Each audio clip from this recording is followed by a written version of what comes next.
Kita di alam dunia hanya mampir minum, istilah orang Jawa mampir ngombe, tidak lama Bapak Ibu. Maka di sini ayo sadar di dunia hanya sementara, jangan sampai kita tergoda, akhirnya lupa akan ibadah.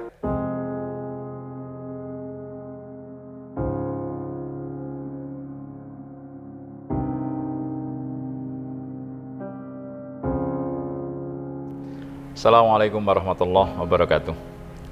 Innal hamdalillah nahmaduhu wa nasta'inu wa nastaghfiruh wa na'udzu billahi min shururi anfusina wa min sayyiati a'malina. May yahdihillahu fala mudhillalah wa may yudlil fala hadiyalah.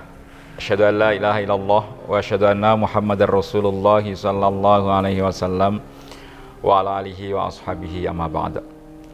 Alhamdulillah, kita panjatkan syukur kehadirat Allah Subhanahu wa taala atas kenikmatan yang telah Allah berikan pada kita semua. Hidup sekali ini bisa menetapi kewajiban ibadah kepada Allah. Wa ma khalaqatul jinna wal insa illa liya'budun. Aku Allah tidak menjadikan jin dan manusia kecuali untuk beribadah kepadaku. Awalnya ibadah ini tidak diperintahkan untuk manusia. Dalam Al-Quran diterangkan, Inna aradnal amanata 'alas samawati wal ardi wal jibal fa abaina ayyahmilnaha wa ashfaqana minha wa hamalal insan innahu kana dzaluman jahula. Aku Allah menawarkan amanah ibadah kepada makhluk yang bernama langit. Wahai langit, maukah engkau ibadah kepadaku? Jika kamu sukses, berhasil, akan aku masukkan ke dalam surgaku. Tapi jika kamu gagal, kamu tidak berhasil, akan aku siksa di nerakaku. Dipikir oleh langit, iya kalau sukses, iya kalau berhasil. Kalau tidak, saya dibakar di neraka, khalidina fiha abada. Akhirnya langit tidak sanggup. Oleh Allah ditawarkan pada makhluk yang kedua yang bernama bumi. Bumi baik di Asia, Eropa, Amerika, Australia maupun Afrika ya sama. Ditawari, bumi, mau enggak engkau ibadah kepadaku? Mau enggak engkau menyembah kepadaku? Hadiahnya jika kamu berhasil, aku masukkan ke dalam surgaku. Tapi jika kamu gagal, akan aku siksa di neraka kau, akan aku bakar di neraka. Dipikir-pikir, iya kalau sukses, iya kalau berhasil. Akhirnya bumi menyatakan tidak sanggup untuk ibadah kepada Allah. Padahal bumi itu luas. Bumi itu lebih gede daripada manusia. Mereka tidak sanggup.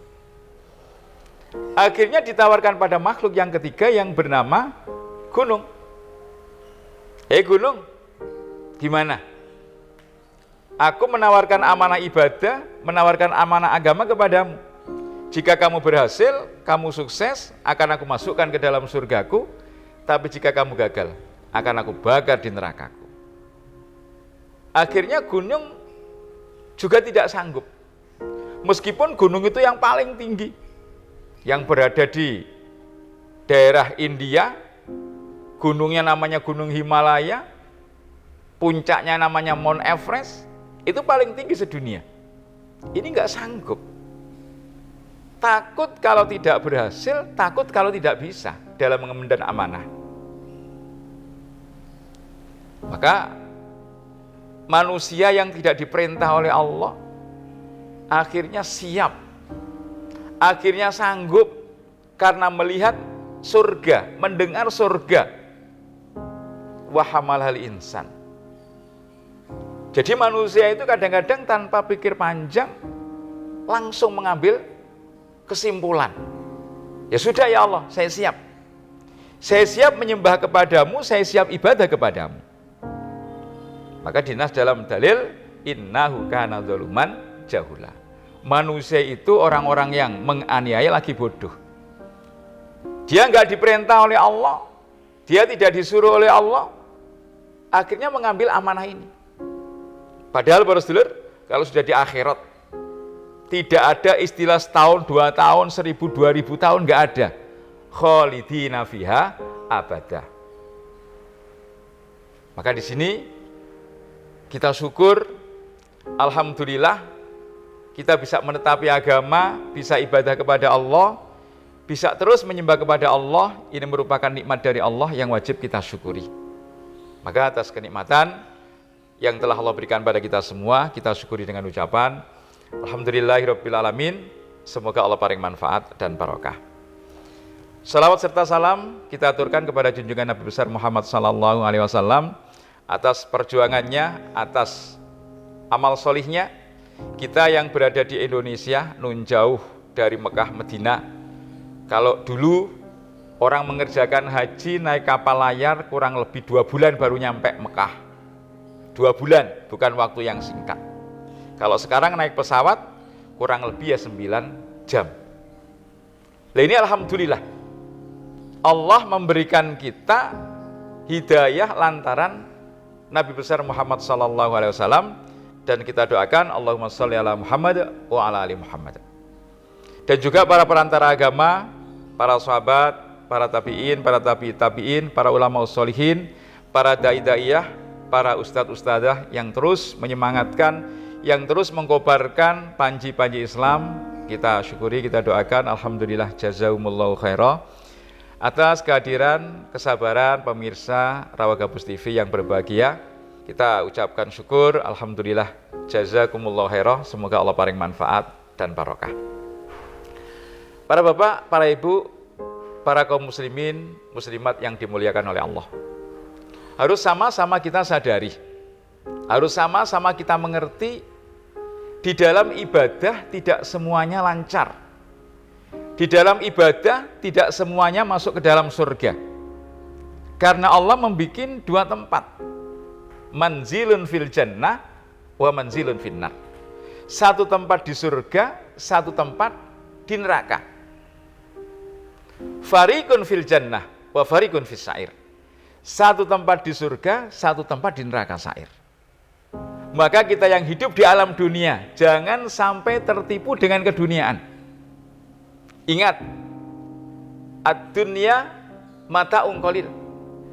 Wa mal hayatud dunya ila mataul ghurur. Dunia itu lahwun wala ibud. Dunia itu merupakan kesenangan yang sedikit. Tidak ada kehidupan dunia kecuali kehidupan yang menipu. Dan dunia itu adalah lahan dan mainan. Ingat Bapak Ibu semuanya, kita di alam dunia hanya mampir minum. Istilah orang Jawa, mampir ngombe. Tidak lama Bapak Ibu. Rasulullah menggarisbawahi umru ummati baina sittina ila sab'ina amah. Umurnya umatku itu di antara 60 sampai 70 tahun. Maka di sini ayo sadar, di dunia hanya sementara, jangan sampai kita tergoda. Akhirnya lupa akan ibadah, lupa sholat 5 waktunya, lupa kewajiban menunaikan zakatnya, lupa kewajiban untuk menyempurnakan rukun Islamnya, untuk haji ke Baitullah, lupa mengerjakan yang baik-baik. Ini jangan sampai. Maka di sini kita mengingatkan Bapak Ibu, banyak-banyak berdoa. Allahumma inna nas'alukal jannatal firdaus wa ma qarraba ilaiha min qaulin aw amal wa na'udzubika minan nar wa ma qarraba ilaiha min qaulin aw amal. Karena manusia sejatinya di alam dunia terbagi menjadi 3 golongan. Yang pertama, fastabiqum bil khairat. Yang kedua, muqtasid. Yang ketiga, dzalimul li nafsi. Ayo kita berusaha menjadi golongan yang fastabiqum bil khairat. Syukur-syukur ya bisa jadi muqtasid, jangan sampai menjadi golongannya dzalimul li nafsi. Mumpung di bulan Ramadan, Bapak Ibu semuanya, kita tingkatkan amalan kita tingkatkan sedekah kita tingkatkan perbuatan kita yang baik-baik. Jangan sampai di bulan suci Ramadan kita tidak bisa meningkatkan amalan kita, ibadah kita kepada Allah. Semoga Allah memberikan kita umur panjang yang barokah, rezeki yang banyak yang halal yang barokah, tetap dalam keimanan sampai husnul khotimah. Alhamdulillah, jazakumullah khairan. Assalamualaikum warahmatullahi wabarakatuh.